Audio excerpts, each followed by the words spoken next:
Welcome in, everybody. It is Tuesday night, which means one thing and one thing only here on the Going for Two Live Network. It is time for the Fantasy Cheat Sheet. But before we talk about week 2 with the boys, we got to hit the video.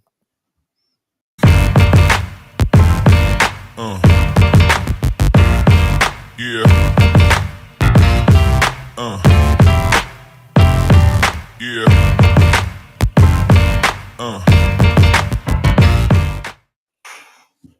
All right, guys, what is going on? Jamie, what is up tonight? Man, week 2 in the books, and we're actually living in an alternate universe where Daniel Jones and Mac Jones are top 12 fantasy quarterbacks. If this is a dream, I don't want to wake up. Jordan, will you please talk before I put him on mute?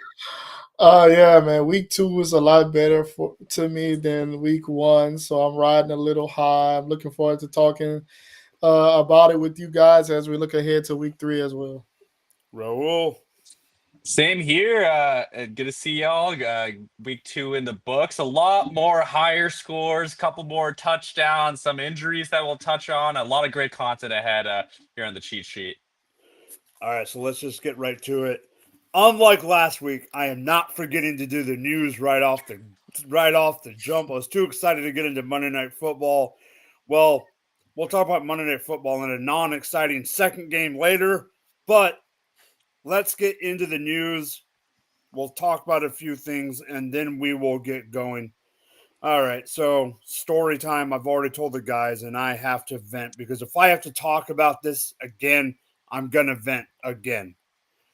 Speaking of high scores, speaking of close matchups, I lost by 0.4 to the number one scoring guy in the league. I was second. Well, I had one of those 5 or 6 quarterback injuries. I had Joe Burrow. So I would have won if Joe would have played like another quarter. Maybe you should start thinking about wearing shoes other than Jordans. Who knows? I've heard that as a freaking conspiracy theory. I don't believe it, but here's the news. He is on the IR. He is out for 3 months with turf toe. He had surgery. Yes, Jake Browning is going to be the quarterback. We'll get more to their matchup later because it's a great matchup of quarterbacks in the Bengals' next matchup. But for Chase, Higgins, and Brown, what does this do for the rest of the team, Jamie? Well, Browning, he's going to be fine. He was QB7 overall. Weeks 12 to 18 in 2023. Yes, they have a shittier defense. I mean, offensive line. Their offensive line is poo-poo compared to that one. So then here's the main issue with Jamar Chase and Higgins week to week because I believe Chase averaged wide receiver 34 numbers, only had one good game, and the rest were outside the top 50. And Higgins, wide receiver 28 numbers with 2 games in the top 10, and the rest were all horrible. Yep. Jordan, what do you think? I want you to focus on what does this do for Chase Brown, who I learned today, and I think we're always going to know where I'm going with this. Through week 2, he is the least efficient running back of 2025. So what do you think this is going to do for Chase Brown? Honestly, not much. If anything, to me, it might be worse for him because you're not as worried about the passing game with Browning as if you were preparing for Burrow. So you can kind of be more balanced defensively, not cater too much to the pass. You can have a level boxes and things of that nature. So if he was inefficient in the current way they were playing it for Burrow, I don't see that getting better with the worst quarterback under center. So I think he's a good player, so I imagine he's going to turn things around just in general. But it won't be because of Browning per se. I just think the offensive line will get better just because they tend to units like that. If everyone stays healthy, tends to get better as the season goes on. Yeah, Bro, what do you think overall? Yeah, man. I feel like this is one of those injuries that is so impactful across fantasy football, impactful on 3 players drafted in probably the first 3 rounds of redraft leagues. Burrow is like a 4th, 5th round pick. I gotta say, Jordan, Chase Brown is the guy that I would be most worried about. Jamie, I think you highlighted some good stats for how the wide receivers have played with Browning, but Browning will sling the ball. I think the volume will be there. Chase Brown, man, like not just the efficiency, but I'm worried about 2, I think, key aspects of any running back, but Chase Brown's profile. One is the touchdown upsides, which I think is certainly going to be reduced with Browning rather than Burrow. The second, yet to be determined, is how much will Chase Brown be able to PPR scam Burrow to him. Just seem to have that kind of connection. Burrow always looked for that running back check down. 3 targets so far in both games. I don't know, they split off the top of my head with when Browning came in, but I kind of anticipate that volume going away. So I think Chase Brown, hard to rank him like even in the top 15 running backs, which is really going to be a disappointment for where fantasy drafters had him going into the year. Yeah, part of the reason I asked that question, I mean, Jamie already knows this. I was out on Chase Brown anyway.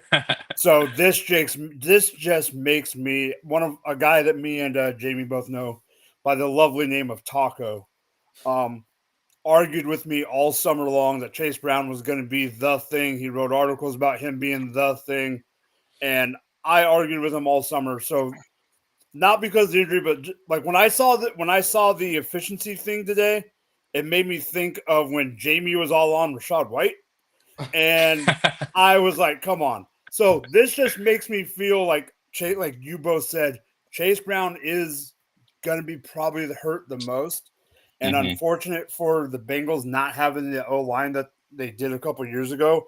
I have a feeling that Browning's going to be hurt, and like I'm worried about Higgins. I'm worried about all of them. I mean, the tight ends might get a little bit of a bump because they're going to be rushed and have to be the outlet, but I am worried about this team.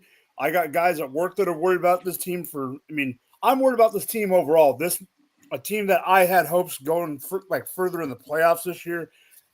This hurts this team more than anything. Let's get to another quarterback injury. We'll start with you, Jordan, on this one. Justin Fields is in concussion protocol. They lost to the Buffalo Bills.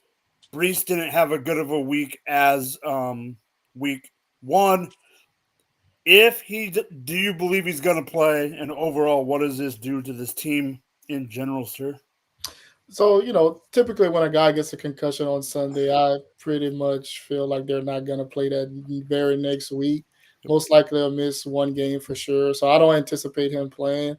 I think, though, this may help the offense a little, particularly like the passing game. I know Fields looked good in week 1, and then I thought that would carry over into week 2, and it didn't. But I think, you saw what Tyrod was able to do in the last couple of drives.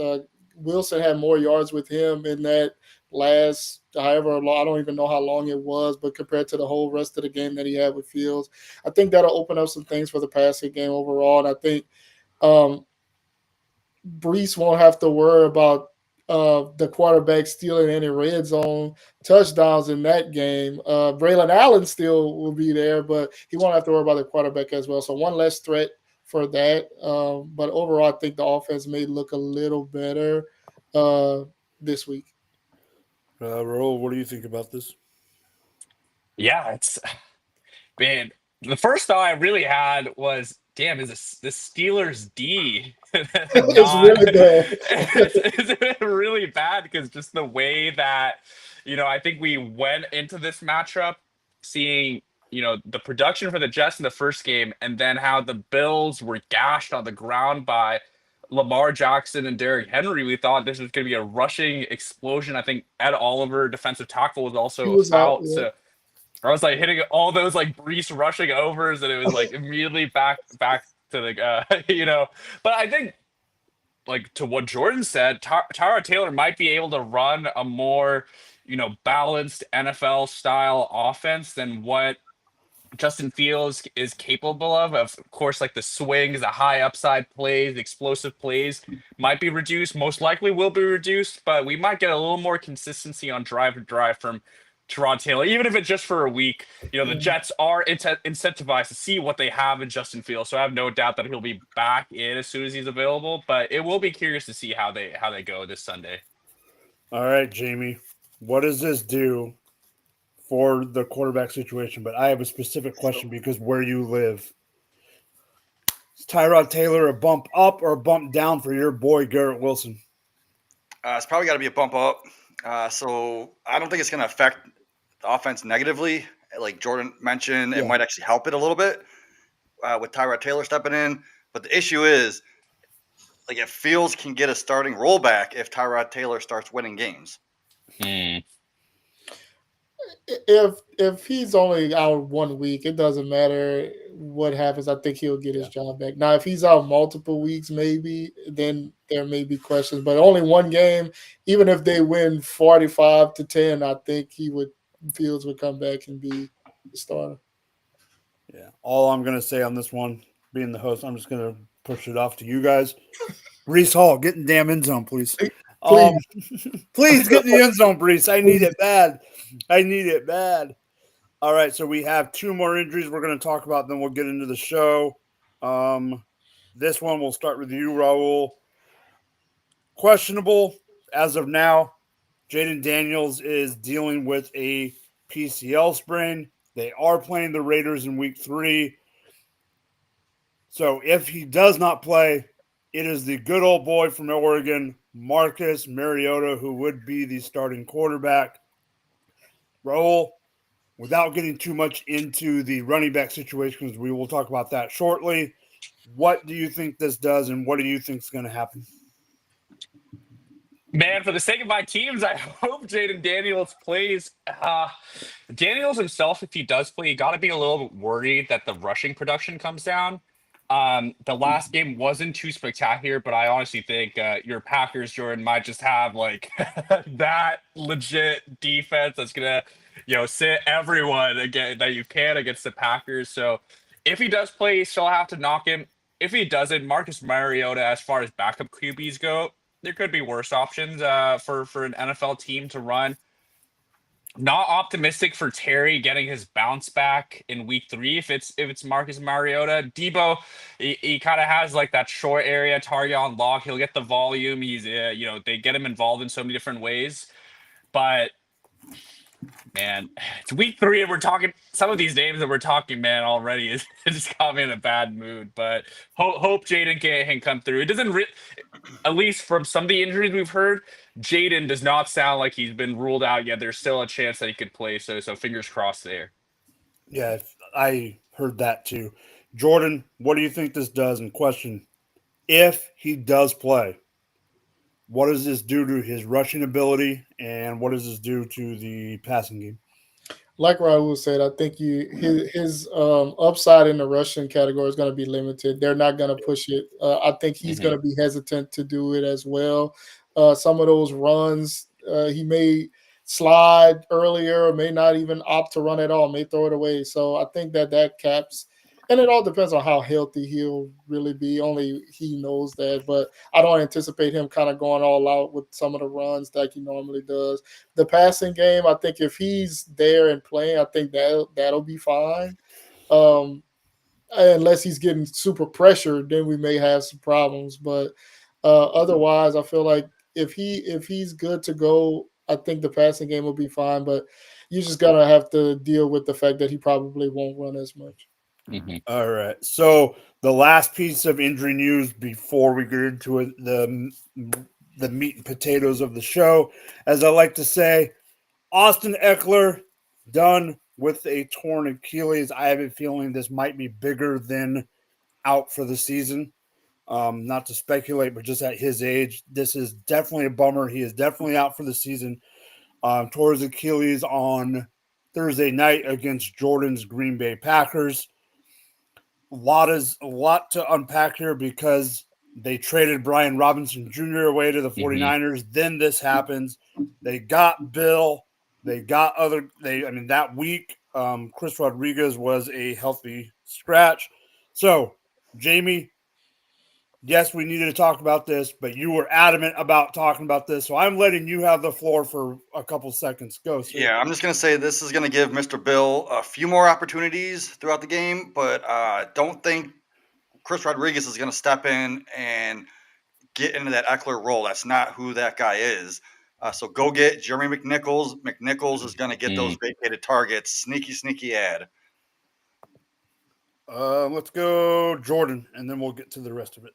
I agree 100% with what Jamie said. I don't really have much to add on that. It sucks for Eckler. This might be the end. I don't want to say it. Maybe it is, maybe it isn't, but it sucks for him because I really thought he would have a good year once they traded Robinson away. I personally thought he was more valuable than Bill just because of the pass catching chops, but obviously now whoever takes on that role will still have a lot of value in this offense. All right, so let's just get right into it. And I am Meatball, glad you're here, and I'm going to put a little bit of a teaser out there, Meatball.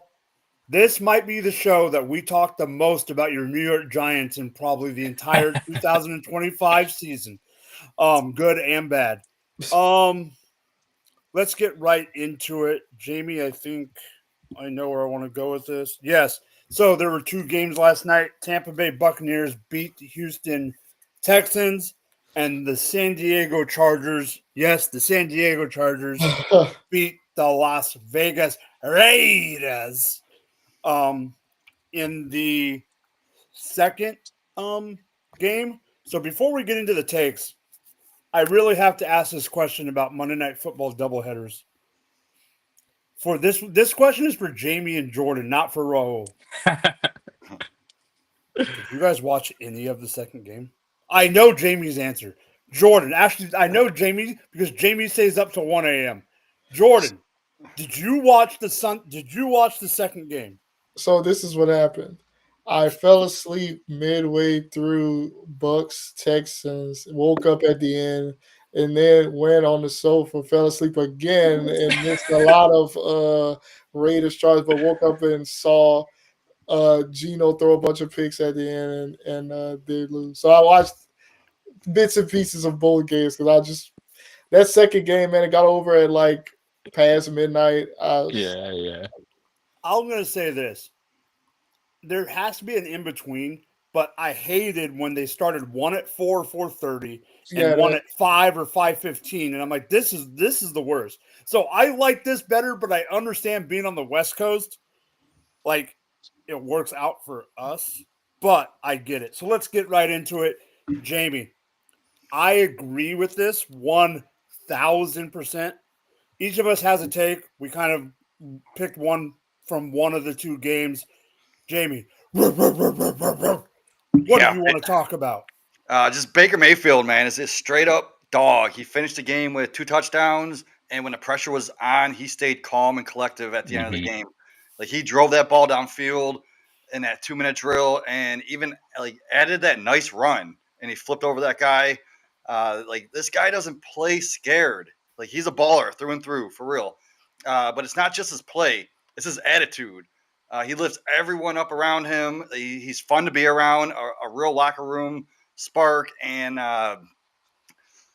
get this, he even has his own music mix called Big Booty Mix 15. So yeah, that means he's actually made 14 other Big Booty mixes. Only Baker Mayfield, right? So at the end of the day, though, Baker Mayfield isn't just winning games. Like he's winning hearts. Only if the Browns could find a quarterback like him. All right, Jordan, go. So where did you find out this tidbit about the 15 editions of Big Oh, Booty? the Miz. The Miz put it out there. They were at a golf tournament, and the Miz had him put in music. He's like, "Yeah, I got my Big Booty Mix 15." He just knew we weren't talking about Kayshawn tonight, so he had to bring it. Okay. Yeah, we were talking a lot about booties. We got to chill. We're talking a lot of booties last time.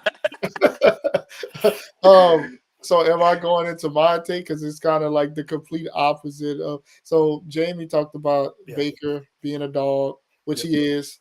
and him being able to handle the pressure, both from the Texans and just the pressure of the game. But I feel like CJ, we talked about this like our first show back in the beginning of the year before the season started. Just we wanted to see what the passing game looked like. We talked about our concerns with the offensive line, and so far through 2 games, it's showing that it's going to be a huge problem for that passing attack. And last night was no different. The difference, Baker was pressured a lot as well, but he was able to kind of get out of it and make some plays. CJ, man, the line is bad, but it's like he's just not able to make those type of plays. He's not as athletic, and that's where his lack of athleticism kind of dooms him in certain situations. And it was showing last night. And when there was times to make a throw, he just wouldn't make those plays when they needed him to. And this offensive line has to get better, or he's gonna. This is looking a lot like last year so far, and that's just not a good sign. You know why? Because Joe Mixon's out. Well, Joe Mixon's out, but this offensive line is straight Yeah. dumpster fire. Yeah. Raul, what is your big take? And I am really interested to see how you take this, because how you take this, Jamie knows this. How you take this depends on what the rant of the week is. So go ahead. All right. Well, I want to talk about 2 rookie running backs. Really, it could be a larger conversation on how this generational, 2017 caliber rookie draft was supposed to be at the running back position. But let's talk about the 2 rookie running backs, the first round picks that were involved in last night's Chargers versus the Raiders game. That's, of course, Ashton Genty picked 6th overall, and Amari and Hampton picked 21st overall. First to third round picks in our redraft leagues. Starting with the Raiders, man, Ashton Genty. He's currently only the running back 28 in half PPR points per game.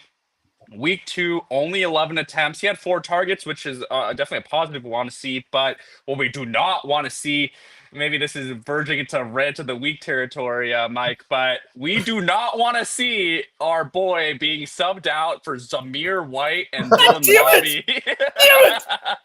There it was. I could sense something was afoot, man, because I was certainly frustrated watching that. Diving even deeper into Genty, he had 0. That's right, 0 yards before contact overall yesterday. Just not a good sign for the O-line play. And when you go on to Genty's game itself, there was one exchange earlier in the game where Gino turned this way. Ashton was right behind him, expecting the ball. There were a couple of horrid pass pro reps, so maybe you're not too surprised that he's not getting the bulk of the workload. But that's kind of, built into the Genty first 1-2 turn pick is like this Chip Kelly offense is going to feed the man. The rush attempts might be there, but it's just not going all to Genty. So that's, pretty worrying to see. On the other side of the coin, Amari and Hampton of the Los Angeles Chargers, he is RB 46 in points per game so far. He only had 8 attempts in what is, even more of a positive game script than they had in week 1, where he had 15 attempts. He had equal work to Najee Harris. Straight up, honestly, Najee just looked better than Omari and Hampton. There's one nice run. He showed some contact balance, but just the fundamentals, like, you kind of see where rookie mistake comes in, because Hampton's had a few. In the first game, he ran out of play when they should have gone down in bounds. You also had the fumble that was credit to Justin Herbert in the end, but honestly, it was clearly an Amari and Hampton mistake there. I'm sure some fantasy matchups kind of swung maybe for a second or two on that, but I'm really worried about these rookie running backs, man. Could it be an opportunity? I'll toss this out to you guys. Could it be an opportunity to buy on some of them? What are the prices you'd be looking to buy on? But right now, as it stands, I'd be pretty worried if you drafted these guys to be, your RB1 in some certain circumstances, maybe an RB2, but certainly as a key member to your starting lineup, I'd be worried. What do you guys think about that, real quick? I would be looking to buy Genty. I was never really high on Hampton as much. Especially Najee Harris is healthy now, and he's not Barry Sanders, but I think they want to use 2 running backs, and I think he'll be able to use And as long as they continue to win, they're going to want to put who makes the smart plays on the field. And if Mhm. that's Najee Harris, then it'll be they're not going to take the time in the pursuit of a championship to make sure that they're playing a young guy just to play the young guy. But the Raiders, on the other hand, they have no reason but to throw Genty out there and give him as much work. When you, like you mentioned, Zamir White is the backup. Like we've seen what he can do. So I anticipate Genty being a lot better as the season gets on, and I would want to buy, if out of either one of those two, I'd rather buy low on him than Hampton. All right. So before I do my take, J-Man, we're going to hold off on your question because he is being brought up in a few minutes, and I don't want to. You'll understand why in a few. My takeaway, I can't. If you would have asked me if I would say this in June, I would have said not to this point. Um, the Chargers are for real as a team, and they scare me, but they don't scare me because of the offense. Because we kind of knew that the offense was going to be good. We thought it was going to be more running attack, but Herbert's doing his thing. Why does this team scare me? Because this defense, even without Khalil Mack in the game for a lot because of the elbow injury, was on fire. Derwin James is legit. We already know that. Tart, even though he's a little pain in the rear end and likes to punch people open-handed across the face and not get kicked out of it, he is good at batting balls down. You got some other guys on that. I can't think of who the other guy is on the defensive line that I'm missing the name. But there is one guy that I want to spotlight on this. Deion Henley, the linebacker. He is going to be one of the top linebackers in the league. Jamie, you already know this from Steve and all those guys, and even me talking about it with you. I have him in 2 or 3 IDP leagues. In one league, he got me 41 points last night in IDP. He was on fire. This defense, if they can keep playing the way they do, and they have the grit because of them, their coach being freaking Jim Harbaugh, if they can keep their defense up along with the offense, they play Denver this week. I think they have 3 division games in a row, and then they have a couple games that are kind of So we'll see what happens there. But if they keep rolling, this defense is a defense I love for leagues that you still have defenses. Daily DFS that plays D. Anything that you need to D. This defense is for real. I don't care what people already say. Let's see what Meatball has to say. I feel your role. I don't know what was worse, Genty losing snaps to Lob, White and Associates, or Hampton not getting his touches because of rookie mistakes. More to come later. I'm not saying anything else. Okay, let's get to one of the favorite parts of the show for us. Let's get into real or fake. Jamie, who was your real? Because I don't remember. My real is Tataroa McMillan. So last week he had 6 catches, 100 yards. We're going to get tons of volume for Tet all season. And he's great versus zone. And that's where all his fantasy value comes from. But versus man coverage, he struggles. He doesn't separate very well. And so he's not going to get any points when he's facing man coverage. And so going forward, if you're on the fence about if you're going to start or sit Tet, look at that opposing defense and see the percentages of how much do they play man versus zone. If they play zone a lot, he's a must start. If they play man, you could think about maybe sitting him for someone else.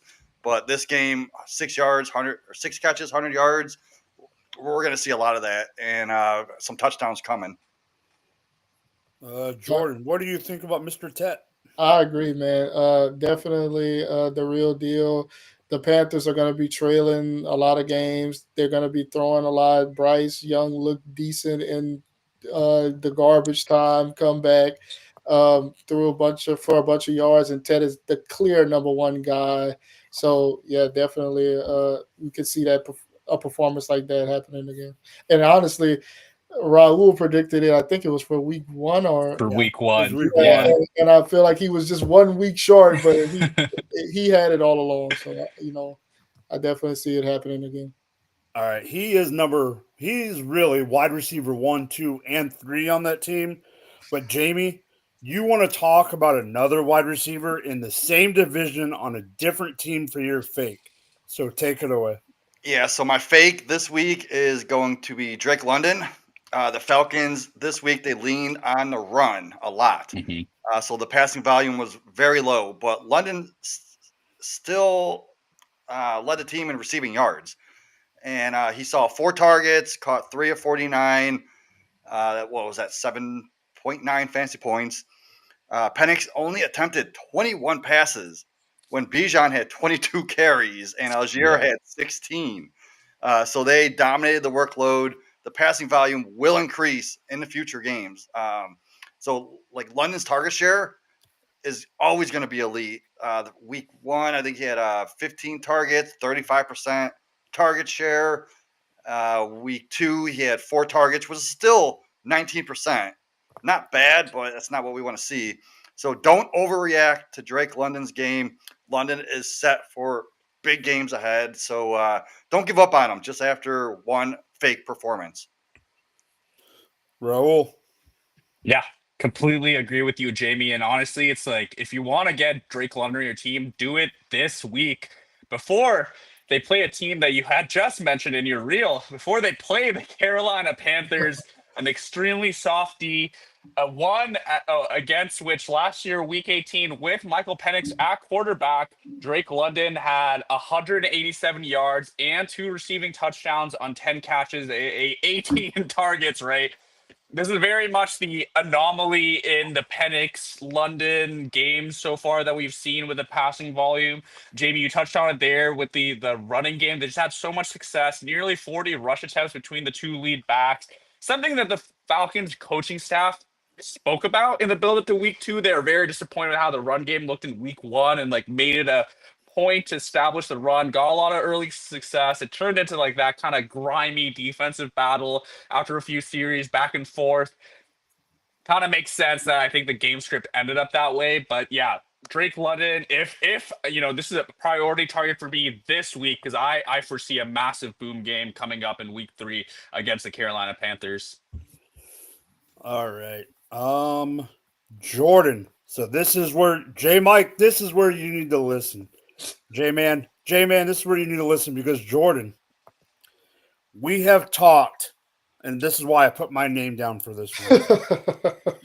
We have talked in nauseum in the past years about me and you liking certain Dallas running backs. So when I saw a Dallas running back as a real, knowing what he's done the last 2 weeks, I was a little concerned at first, but we'll get to that in a minute. Jordan, will you take it away about Mr. Javonte Williams? Yeah, man. I believe Javante's. He sold me that he is the real deal for this year. Is he the real deal to the point of being a top 5 running back like he's been each of the last 2 weeks? No, I'm not saying that. But this is kind of what we've always talked about. Running back on the Dallas Cowboys the last 7-8 years has provided a lot of fantasy value. He's doing what I thought Tony Pollard would have done a couple of years ago. Don't remind me. I just had to because it sickens me every time I think about it. But yeah, man, like I thought going into the year it would be more of a share. I thought Jaden Blue, the rookie, would get some time, but he's been a healthy scratch. So Javante has been dominating snap share.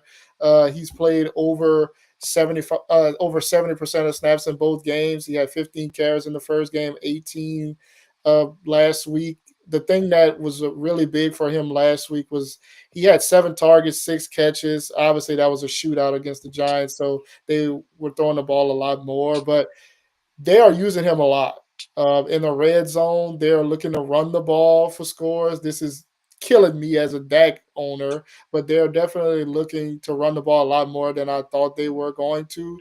And Javante has been a beneficiary of it. He looks healthy, like he said he was going into this year, a full year removed from the knee injuries and everything. So, yeah, man, I see as long as they keep using him, he keeps getting the opportunities, he's going to produce. Not at a top 5 level, but much better value considering where we all were having to draft him. All right. So here's the thing. This is a twofold question and answer for me. Because like Jordan, for you guys that don't know, and Raul being newer to our crew, I was just as high on Tony Pollard last year as Jordan. So that hurt me.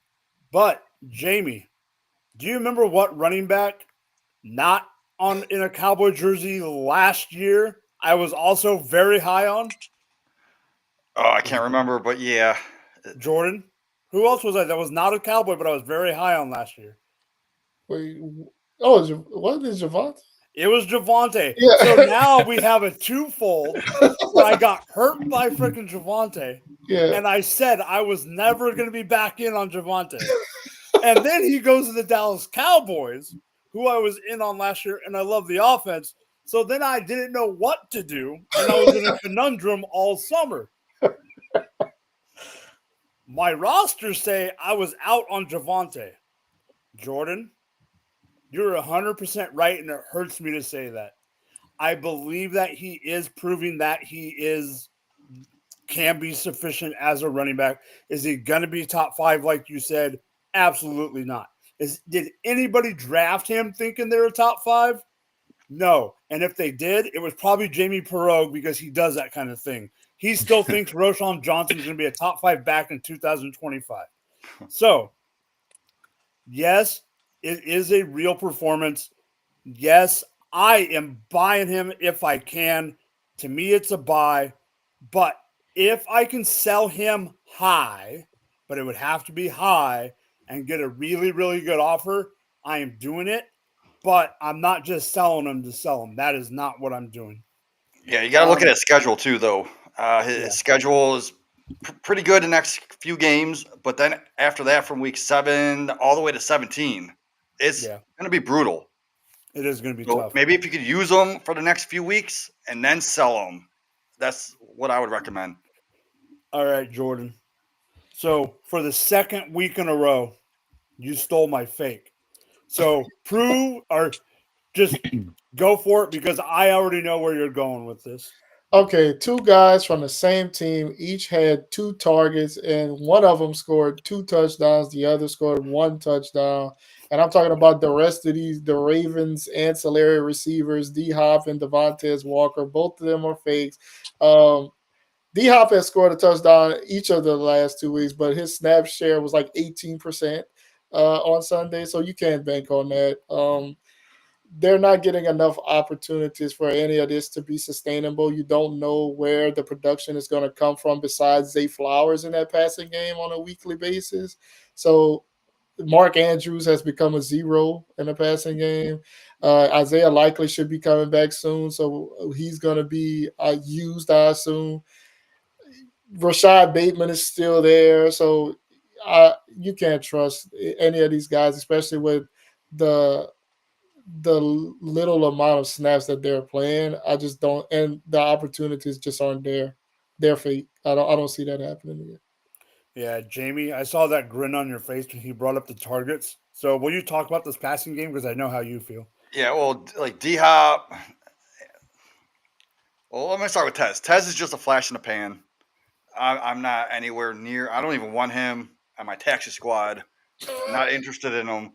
But D-Hop, I mean, you could possibly play him as a flex in deeper leagues because he is taking away targets from Mark Andrews, right? And those red zone targets. So if you do start him, it's a desperation deep play in deeper leagues, but he could get those touchdowns that we want Mark Andrews to get. Yep. Yeah, and I 100% agree with you on that. Raul, let me make sure that I'm got you set up right. Yes, I do. So, This guy had won me a week or two last year, and he won me this week. But I have something that I want to say about him in a second. But will you take it away on Jonathan Taylor? That's right. The Colts running back one. Currently, the running back 3 in points per game, but the running back 1 in week 2. That is Jonathan Taylor. Got to start here. I mean, this is an offense that has not had a single punt in 2 weeks. This Yeah. is absolutely absurd. That it just sounds First like one time of in those. NFL history. Yeah. I mean, at the risk of projecting this to be like the 2024 Saints that had just like 70 points in 2 games and then all fell apart. Like this feels a little more real just because of the caliber of the weapons. And that starts, of course, with Jonathan Taylor. This is a guy who literally does not leave the field at all. He handled all the snaps, all the running back work opportunities. In week 1, there were some DJ Giddens touches in the box score, but that all came after, I think it was like 30-0 against the Dolphins in the third quarter.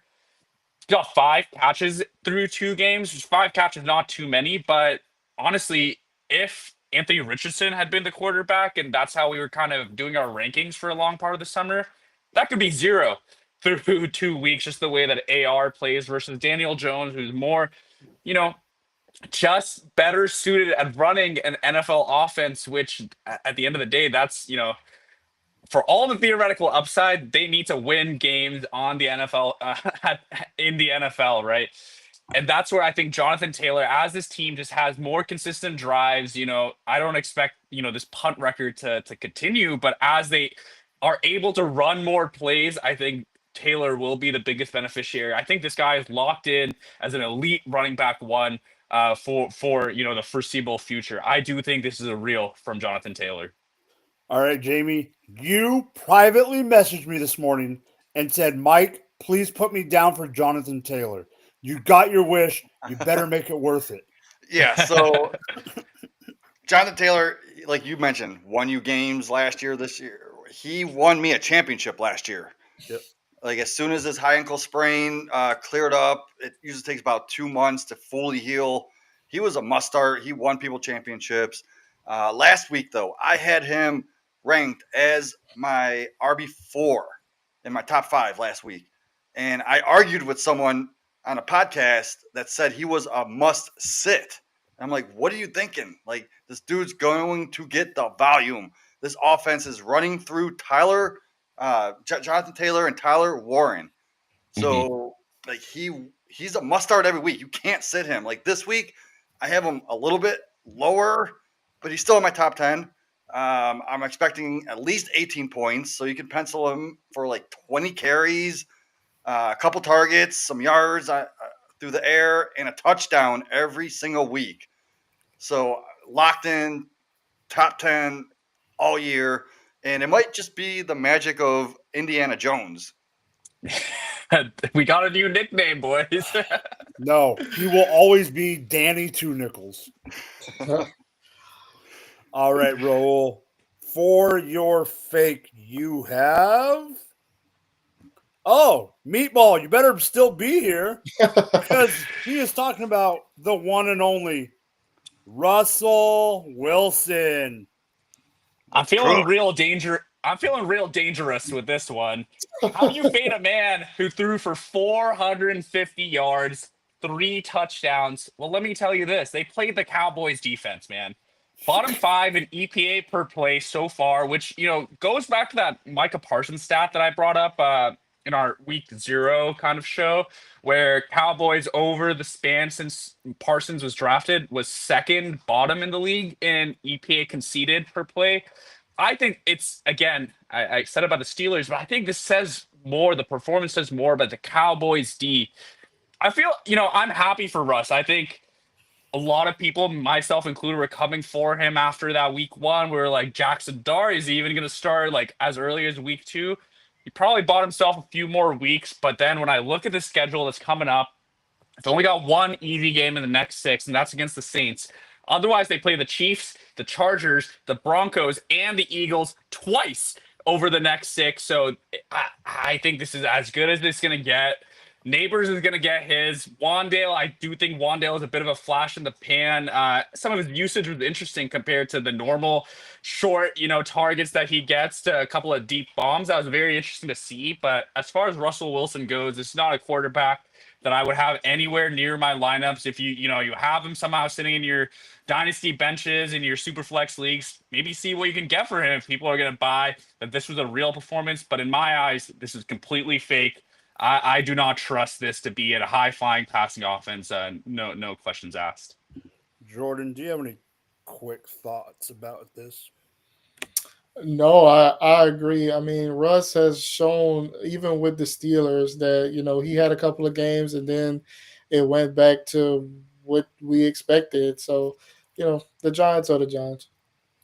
All right, so I'm going to get into we're at the 45-minute mark, so I'm going to my two are so not quick, but we'll get into my reel right now. Mr. Jameson Williams, week 1, 6.8 fantasy points. Come on, it was against that. That game was a tough game. Your team, Jordan, came out in week 1 and showed who they really were. We've already discussed that, but I was more concerned about week 2 to see what Jameson Williams and this team was. And boy, did they show us. That's why I got Jared Goff on the cover. 5 touchdowns thrown. You had 3 by ARSB. Jameson Williams, 2 receptions on 4 targets. WR12 on the week. Okay? This is why I say he's real. And 108 yards. Here's the thing. Do I think he's only going to get 4 targets a week? No. Is it going to be spread out a little bit more because you have ARSB, you have Gibbs in the passing game, you have him, you got Laporta, and you can't forget about Mr. Tesla because he is proven that he's going to get on the field more. I do still love JMO. I'm a little concerned about the up and down. Like, is he only going to get 4, whatever? But is he great in best ball? Yes. But the reason I say he is for real is he's still going to give you that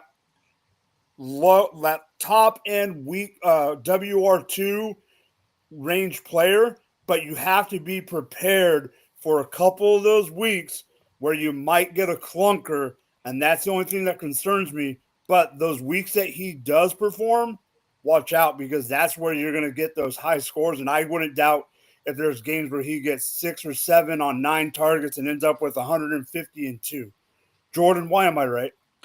You are right, just because this is who he is. We would all hope that, we would get more of the consistency, consistent targets, consistent looks. But to be real, the Lions in general are a team that are up and down. So like his production goes as golf goes, as the team goes, depending on the game script. So the Lions play really well at home. This last week was a home game. When they're not at home, they don't play as well. The offense struggles a little bit more. So that all impacts JMO and the pass catchers overall. So, I think it's real just because this is what we've seen from him. He'll have a down game and then he'll have a blow up game on limited targets. That's just how he's used. That's just how it's been. Like I said, we would love to see 7 targets consistently, but I don't think that's realistic based on the history of the Lions and golf and how he plays away from Detroit. But I mean, you still take those weeks any day when he can take 2 catches and turn into 100 yards and a touchdown. Oh, I ain't gonna complain. It's just it drives me nuts because I want him to have those 5 on 9 and 110 on a normal basis. All right, he better get here because the other player he asked to be on the show sheet. Dude. Okay, you better be because you asked to be on the show sheet for this player. Okay, just like Raul said about Mr. Russell Wilson, I have Mr. Wan'Dale Robinson as a fake. And this has a lot to do with the simple fact that Raul brought up about Mr. Wilson. He played the freaking Dallas Cowboys. They were god awful. You had neighbors burning freaking digs like every other freaking half play. He even got freaking interfered on that last catch 3 times on one play and still caught the ball. Okay. Wan'Dale Robinson, yes, he had a good game because I know where this guy's going. We disagreed. I know where there's no. He said this for a reason. 8 catches, 10 targets, 142 yards, and a touchdown. Okay.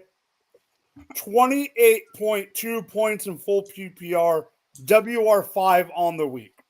Yes, I understand that.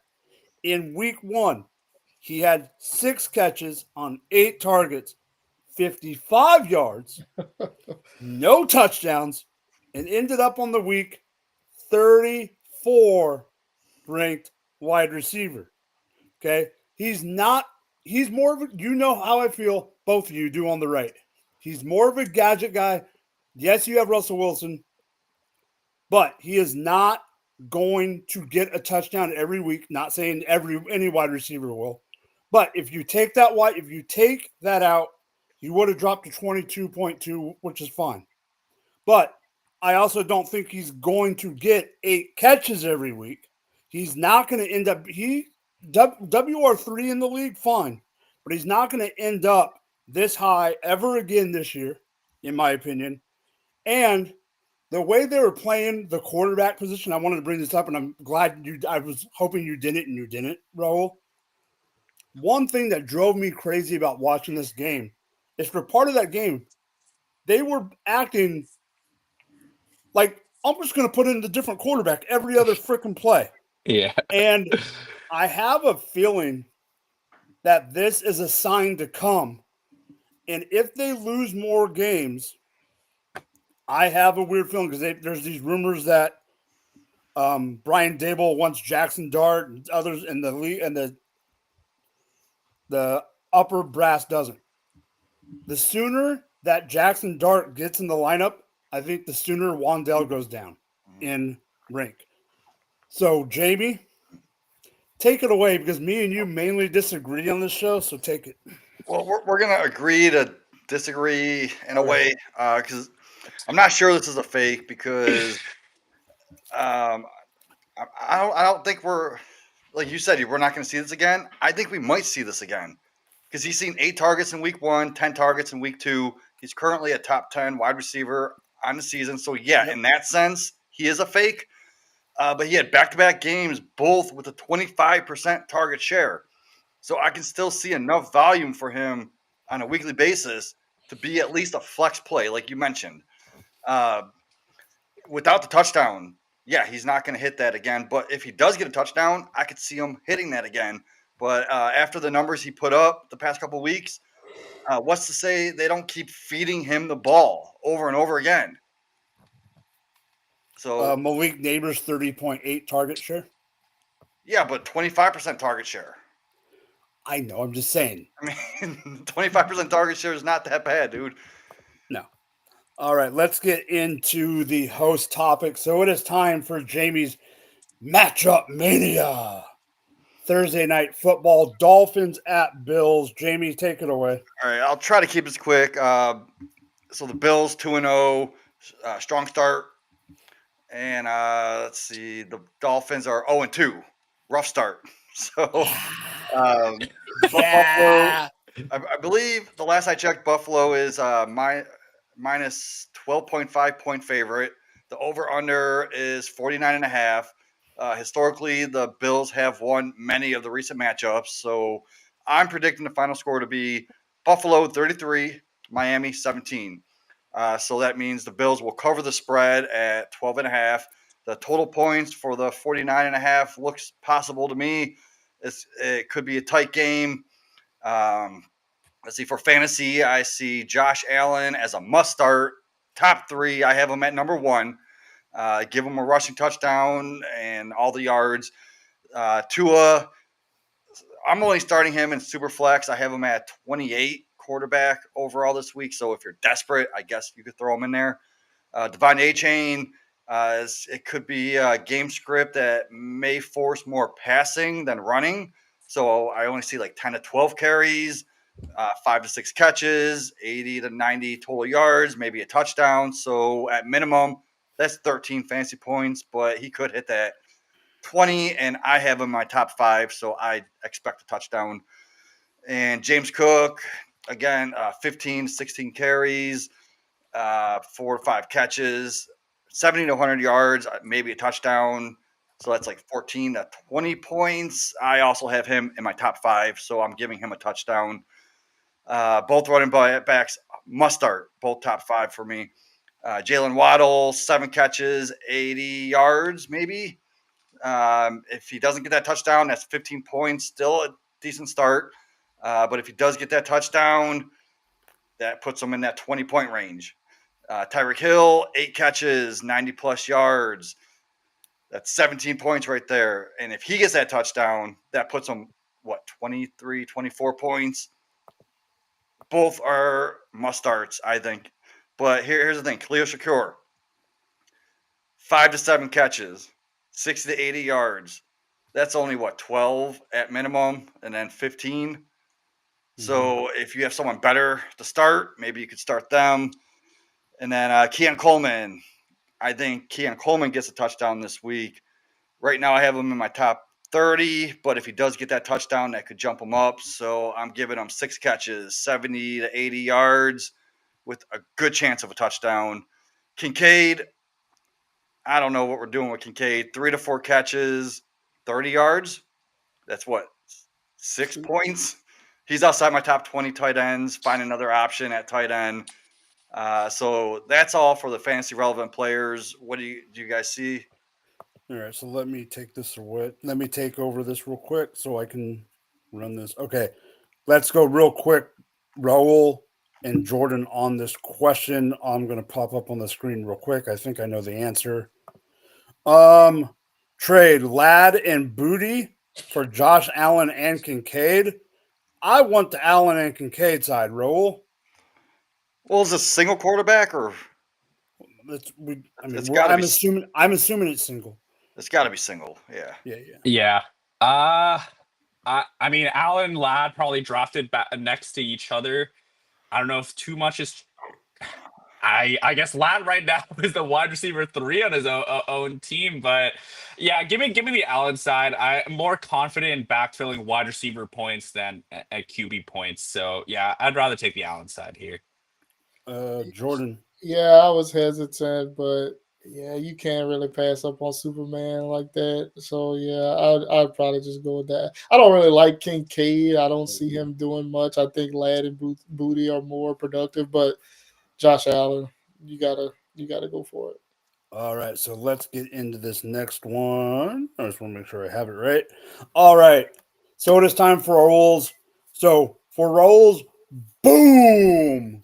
Who do you got, Raul? And bring up the injuries. Yep.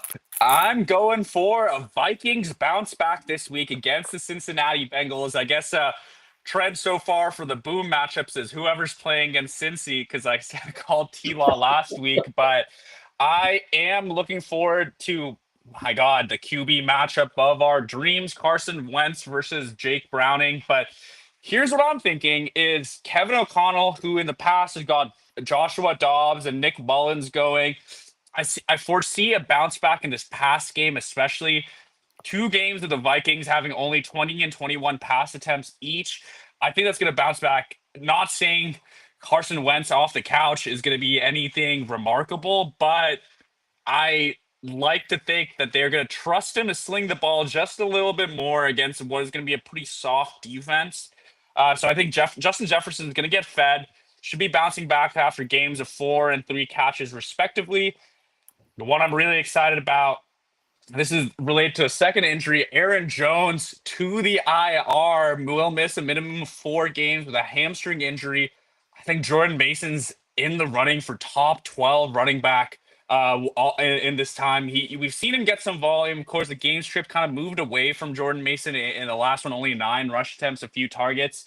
But I could see him going for 20 plus touches in this game, a goal line touchdown. I think start the Viking studs, Jefferson and Mason. Hawkinson is been pretty worrying, not just the box score, but honestly just like looks like he's lost a bit of a step. It'll be interesting to see. Addison, of course, is one more game that he's out. But I think Jefferson, top 5 wide receiver, Aaron Jones or Jordan Mason, top 12 running back against his Bengals D. A lot of turnovers in each end. Could be a chaotic game, like a 30-28 type beat, but I think this is one that's going to have a lot of fantasy goodness for us out here. Jordan, do you have any quick thoughts before we get into Raul's doom? No, I agree 100%, man. I want to see Jordan Mason in this role. I wonder if they're going to use him as much as a pass catcher. I know the 49ers didn't, so I want to see if they use him like that. And if they do, definitely Jordan Mason to the moon. They don't really have any proven guys behind him, so I would anticipate he gets most of that work. And at that point, all he needs is the opportunities, top 12 for sure. All right, Roll, for your doom. And it's funny, this guy comes right back on the screen right when he wants to hear about his favorite players. Take it away. All off season, Jamie and I on the Dynasty 6-pack, we've been talking about this guy. He did end up getting a contract, which many, honestly, myself included, seemed a little bit unlikely, but that is the Rams running back, Kyren Williams. I'm projecting a doom game for him this week going up against the Philadelphia Eagles. And the worrying thing for me that coming out of week 2 was that Blake Corum caught 32% of the snaps and a goal line touchdown while the game was really still in the balance. This was no garbage time for Corum. He actually played an active role. It's kind of funny. Maybe even down to Kyren wearing 23 and Corum wearing 22, but they always look like the same guy on the field. Yes. Very similar build, very similar style. And honestly, neither of them are like special guys. Like, Kyren Williams especially is a good NFL player. He's got a lot of intangibles, but as a running back, he's pretty replacement level in my opinion. And I even see this split and McVay coming out right after the game and saying 65-35 is his ideal split. I'm getting really worried for the Kyren Williams projection, who's been a volume sponge over the years. Not much receiving work outside of his first real season as a starter. Not many explosive. I just struggle to see where the high end ceiling is going to come from a guy that people were drafting like as RB 12 to 15 this year. I'm very worried about Kyren Williams, and then that's when you get into the matchup against the Eagles. We'll talk a little bit more about the pass game weapons in a sec, but for running back touches, I am worried about Kyren Williams this week, and I I know Jamie's just chomping at the bit to get in on this Kyren show right now. All right, before I give you the floor, because I know you want the floor, and I'm willing to give you the floor, and I'm going to. Just remember, we're already at the hour mark, so we can't have a 3-hour show. Take it away, sir. So week 1, he had over 90% of the snaps, right? And opportunity share. He had 18 carries, which was 3.7 yards per carry. He had 2 targets and a touchdown. Still only got 13.9 fantasy points at RB19. Week 2, 17 carries, 3.9 per carry. 2 targets, no touchdown, just 10 fantasy points. And now we have Corum. He looked better. He actually did look better on the snaps that he took.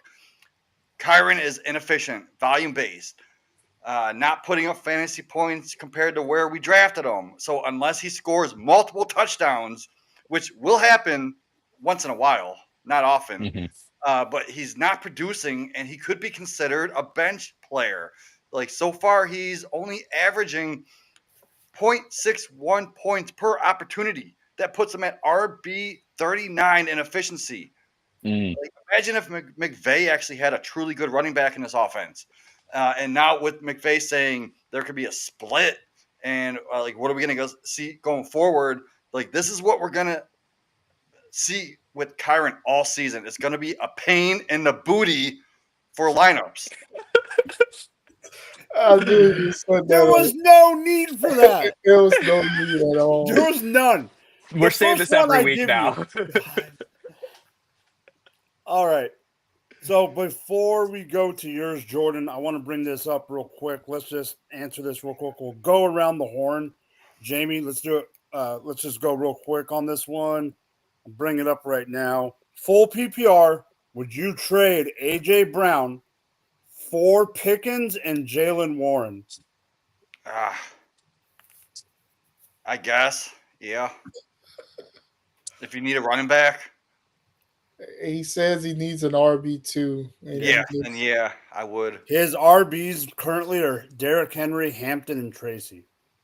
So Derrick Henry, yeah, because you can still play Hampton in the flex if you need to, and then Jalen Warren We'll, as RB2. we'll be talking about Tracy in a second.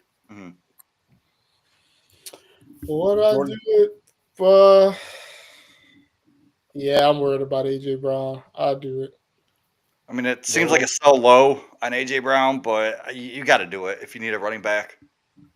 Yeah, man, I would hate myself to make this trade, but Yeah. like we talked about Jamie last week, like selling low is a skill.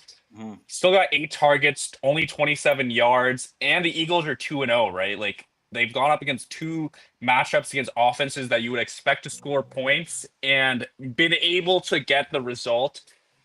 It Man, I like Pickens. I'm worried about. I don't know about Warren, but after the Caleb Johnson, the kickoff fumble, I don't even have the word to describe how bad of a play that was. But Warren has a little bit longer of a leash.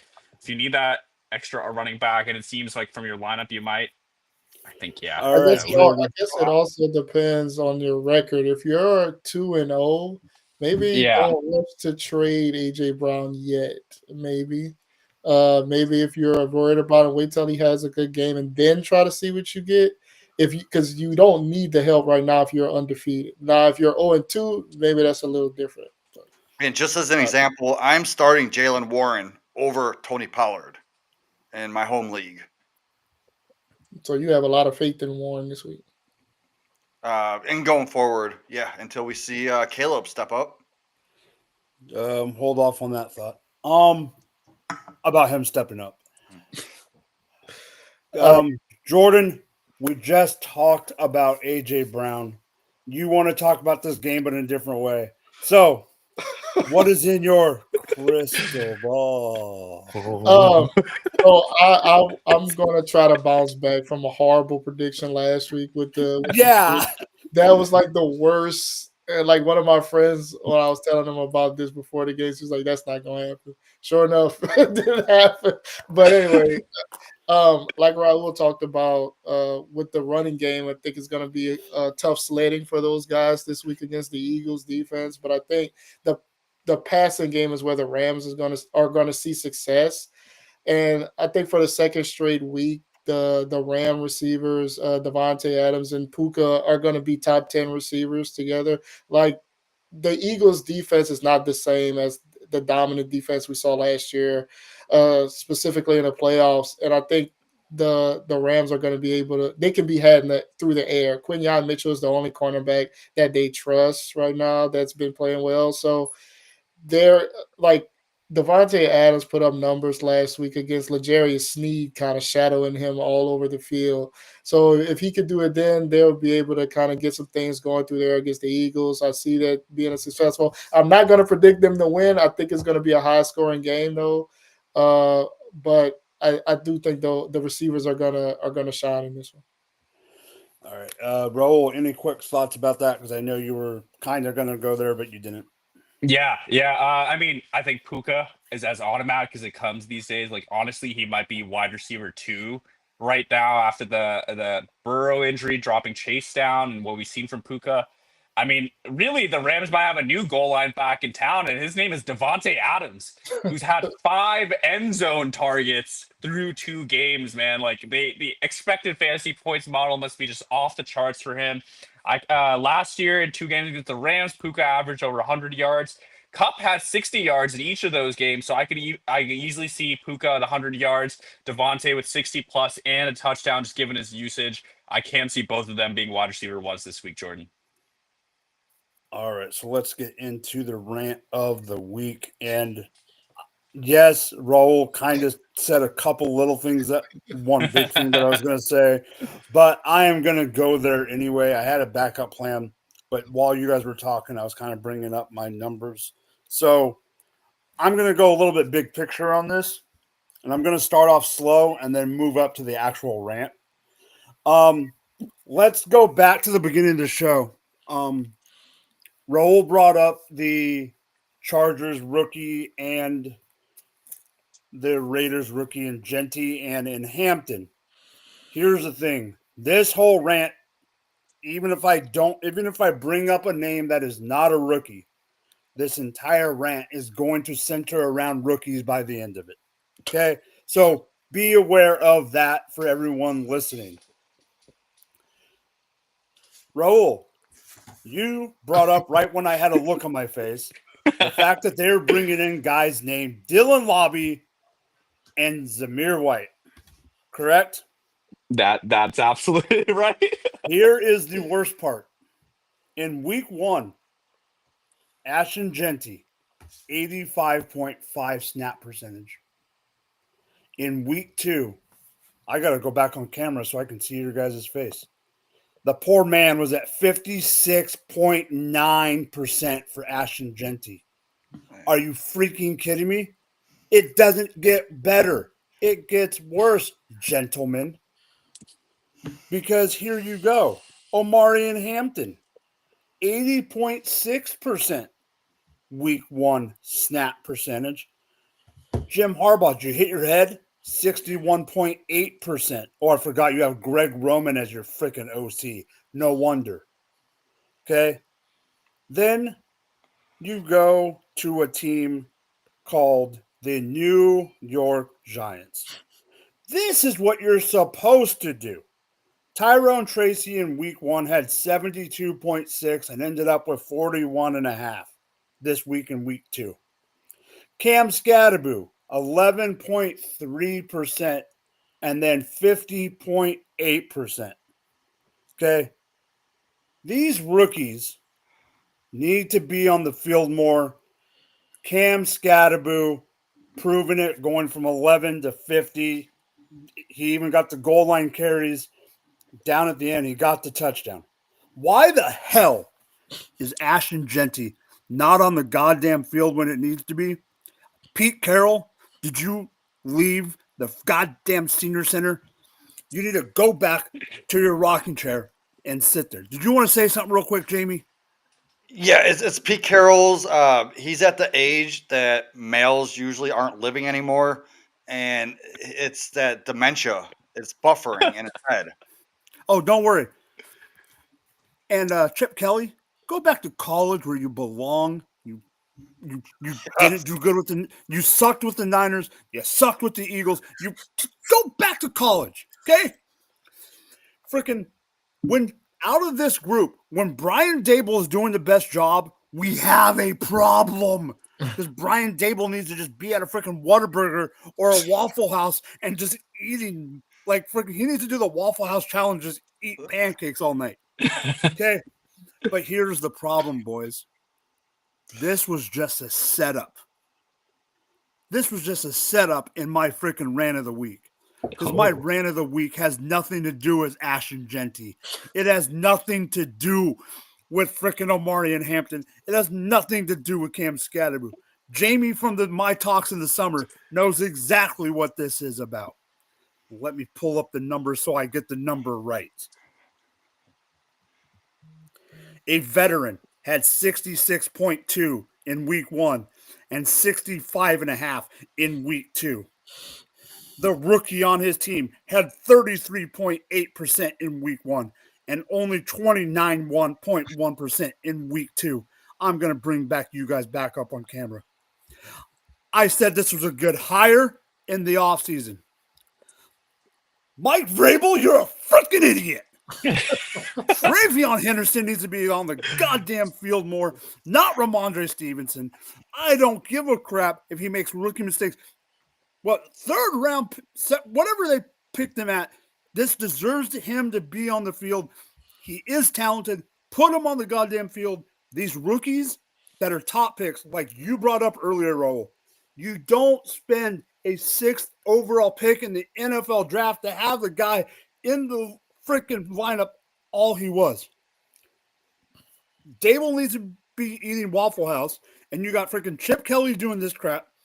And now you got freaking Vrabel just over in Crass freaking massage parlor over there freaking doing crap. He needs to put Henderson on the goddamn field. It'll be better for Drake May, and I can't believe I'm about to say this. It'll be better for Keyshawn too. I'm not saying his last name, but I'm saying Keyshawn. Who? This offense, you shush. This offense will be better with him in the lineup, and I need him to be in the lineup because I have way too many shares, but also because I think Drake May is going to have a good year. So That you know was what's a messed real up rant. about that is that long run that Stevenson had. Yes. They played that all week in practice, and they had Henderson on the field for that play. And then all of a sudden, when they ran it in a real game situation, Stevenson was on the field. That makes absolutely no sense. If Henderson was on that field, he would have ran that in for a touchdown. No question. I'm not Man, disagreeing with you. I just gotta ask, Mike, did Sean Payton pay you off? Because he kind of escaped that rant with Yeah, what he's doing to another one of our yeah. boys. Hold on. Because I actually have that up. Hold on. When you were bringing up the numbers, Arthur Smith was justified with what we saw, but I think our boy Sean needs a yeah, couple of words coming his way. Okay, here we go. Okay. One, I was never a freaking Harvey fan guy anyway, but when you spend that high of a draft pick on a 55-year-old rookie running back, you only have 3 years of him, so you better put him in the lineup. And a 31% snap share is god awful. But here, like we said in week 0 show, we are all afraid that Sean Payton, what he's going to do about the run game, he hasn't proven us wrong, boys. Mm-hmm. Dobbins has looked good though. Yes, shockingly. On It's third ACL? Yeah, and not to extend this conversation, but especially those latter two situations that we talked about with Henderson and Harvey. What gets me a little more just heated up is like it's not Ramondre and Dobbins that got me heated. It's Antonio Gibson and Tyler Batty Bidet like getting Yeah, these critical touches, man. yeah. Like we cannot be having three-way splits, no sir. So the only reason I agree with you, but the only thing that I will counter on the Antonio Gibson, because I was an Antonio Gibson fan when he was in Washington. I personally believe that was purely because of the kick return. Mm, Because he got the that was kick nice. return, I think it was like, hey, you got us a kick return. Here's a couple offensive plays for helping us out. Camden's got a question. Let's throw this up there real quick. Then we'll get moving for waiver wire. We're at an hour and 18 minutes. Thoughts? Just traded Chubb.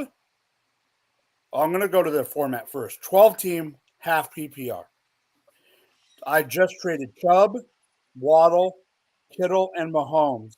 And 4, JSN and Kyler. Now I have Kyler, Achane, Kamara, Puka, JSN, Ertz, and Rome.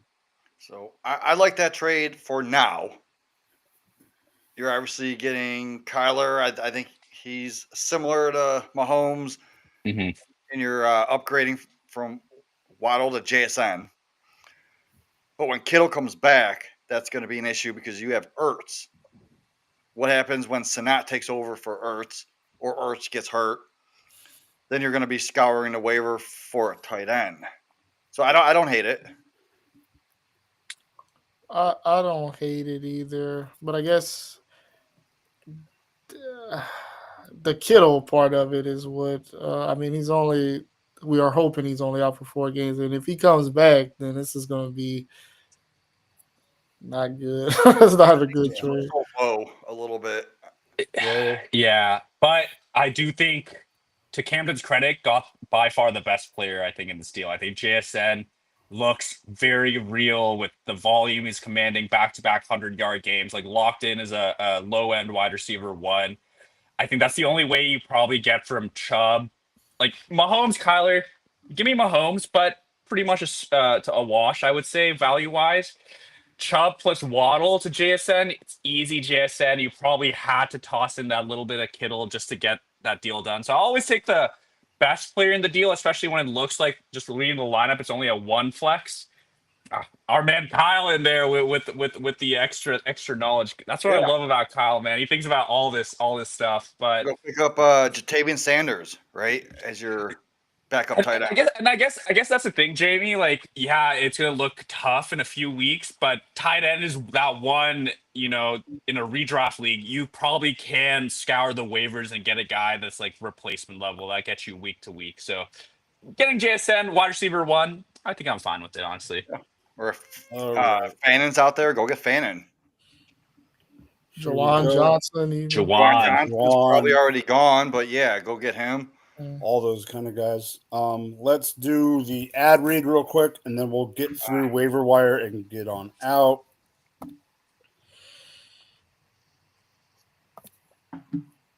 All right, so go support our sponsor at Underdog. Use our promo code GF2.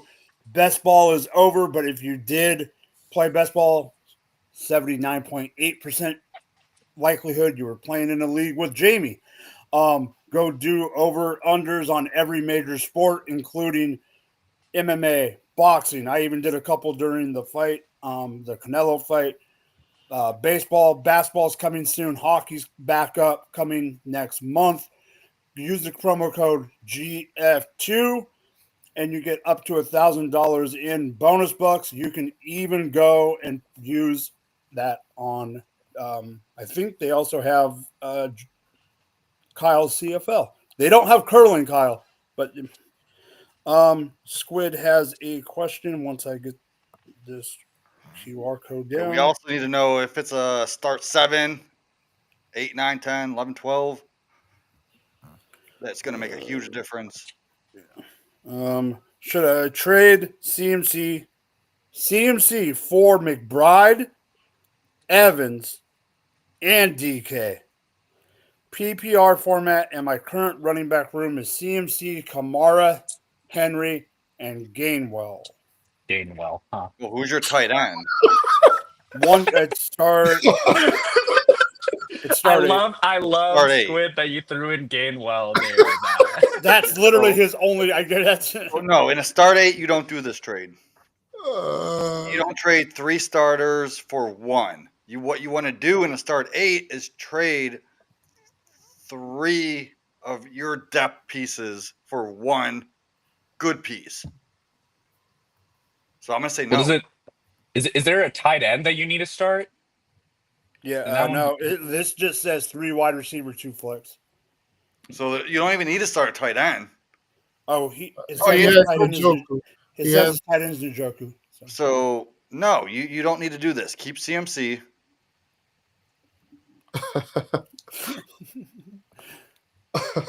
And look at trade 3 of your depth pieces for 1 starter. Yeah, so what Jamie's saying is take Gainwell and package him up with some other piece. Yeah. Yeah, 1 tight end. He says, my bad. All right, let's get into the waiver wire. Jamie, take it away. Man, for real. Yeah, keep CMC. Keep CMC. Yep. Yeah. Jamie, go ahead. All right, so we're doing our waiver wires. This is a must-add. Alec Ayomanor, the catching Canuck. And in week 1, Ayomanor was on the field for 79% of the snaps. He saw 7 targets, and it was against a tough defense. So he only caught 2 for 13 yards. So I saw that target share. I told everyone to pick him up. So let's fast forward to week 2. He saw 4 catches, 56 yards, and a touchdown. He ran a route on 68% of dropbacks, and he led the team with 76 air yards. So it's starting to really shape up as Ridley, Ayomanor, and Okonkwo running this passing attack. So, and honestly, I can see Ayomanor becoming the 1B to Ridley's 1A in a few weeks. Like, he's young, he's talented, he's going to grow alongside of Cam Ward for years to come. The vets, obviously, they're going to get theirs once in a while. But by week 5 or 6, Ayomanor's share is going to be undeniable. We're already seeing the signs of that right now. So the targets are there, and as Ward keeps getting more comfortable, Ayomanor's production should just keep trending up with Ayomanor. And I'm just going to say it right now, and don't hate me for this. but we were all looking for the next Puka the last couple years. A.O. Manor could be that guy as a discount dollar store version of Puka. Well, Kyle's probably going to say that tomorrow, so thanks for taking his opinion. All right, so this is, I'm just letting everyone know this is turning into, in a good way, a wide receiver waiver wire edition. So, Jordan, take it away. Homer? This is not a No. very exciting guy, but Romeo Dobbs. I mean, we the theme of a lot of the topics tonight have been, depending on injury or the effects of injuries. And Jaden Reed breaking his collarbone, he'll be out for 6 to 8 weeks. So he had surgery today, I believe. So he's going to be out for a while. Christian Watson isn't coming back anytime soon. So Matthew Golden is still kind of finding his footing. So there that leaves Dontavian Wicks and or Romeo Dobbs, one of those guys. But I think somebody has to step up to get more targets. And I think Love and Dobbs have a nice rapport, and I think that continues. Yeah, I mean, I agree. I still wish he would get a better Guardian hat because it just looks like clunkier than it looks the worst I've ever seen a Guardian helmet It looks look. very stupid. Yes, It looks very dumb. So from one wide receiver to another, before you go, Raul, this was going to be mine. Before Oh, it got no. put on not in a bad way, because Jamie can attest to this, and so can Jordan. But Jamie more with me, and Jamie talking about rookies more than me and Jordan. I think I did a write-up on this wide receiver 4 months before he became an actual drafted. I was very high on this guy. He disappointed me last year, like another person on his team disappointed me, which Jamie, I did start his counterpart, thank goodness. So, Raul, I'm not saying which one, but what Bronco wide receiver are you adding to your rosters? I want to add the man himself, Troy Franklin, who had 8 catches on 9 targets, 89 yards, and a touchdown in week 2 against the Colts. This is a guy, I mean, Mike, I love that you brought that up because honestly, this is a guy that we loved in like the dynasty space, especially like coming. Thanks, Paul. But yeah, Troy Franklin. I mean, just looking at the usage, we really want to see like design touches for wide receivers, especially just given that little bit of floor, given that like PPR scam points, and Troy Franklin had it all. He had slot targets, he had screens, he had a couple of RPO looks, he had a design touchdown. I think the best play of the day from him was on that scramble drill where he really showed that connection that he had with Bo Nix. Of course, his college quarterback, he had that kind of connection to peel away and complete it, long completion.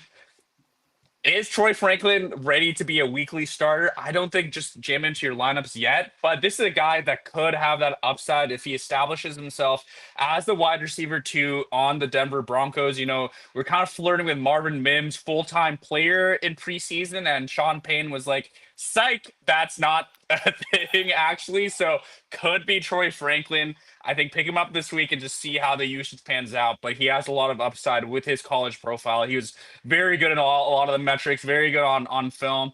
Mike, I'll turn it over to you if you have anything else to wax lyrical about Troy Franklin there. So I'll just say this, and this I mean I agree, the usage, but like you just said, we got to count on one person, Sean Payton. Here's the freaking problem. When I was a Mims guy, didn't do nothing as rookie or whatever, and then they go and draft Franklin, and I'm like, gosh dang it, because I'm a Mims guy, and now you draft my other guy, and now they're on the same team. Okay, I agree with you wholeheartedly, 100%. But you know what's gonna? I see it in your face, Jordan, when I said Sean Payton. You know what's gonna happen? What wide receiver am I gonna say is gonna be good next week? You know what? You know who he's gonna use next week just to piss us off? Little Jordan Humphreys. No, he's gonna use Pat I Bryant. haven't seen him anymore. Pat Bryant. Pat Bryant's going to get all the freaking targets. Here. And he probably has them stashed on the practice squad. We don't know about. Yeah, seriously. All right, I can tell. Jordan's getting delirious. It's still early, and I'm getting delirious. I know me and Raul need to go eat dinner. So let's just throw it around the horn. Roll. You start it off, buddy. Hey, great show again, guys. Just really loving the show. Thank you, three of you for having me on this because I'm really enjoying it, improving my game week on week. Just love chatting ball with you guys. Thank you all the viewers for listening, and have a great week 3, everyone. Yeah, everybody get those waivers in, make those pickups. I got a lot of leagues to tend to, so that's going to be a couple, maybe an hour's worth of stuff. But looking forward to the games this week starting on Thursday. Jamie. Yeah, you can find me here every Tuesday night, Wednesdays at the Dynasty Six Pack with Raul and Kyle. Right after that, I do the IDP Center live at the IDP Center, and Sunday morning start sit show right at Going for Two. All right, you guys know where to find me here and on the X and all the good stuff. Drop the mic FF. For Raul, for Jordan, and Jamie,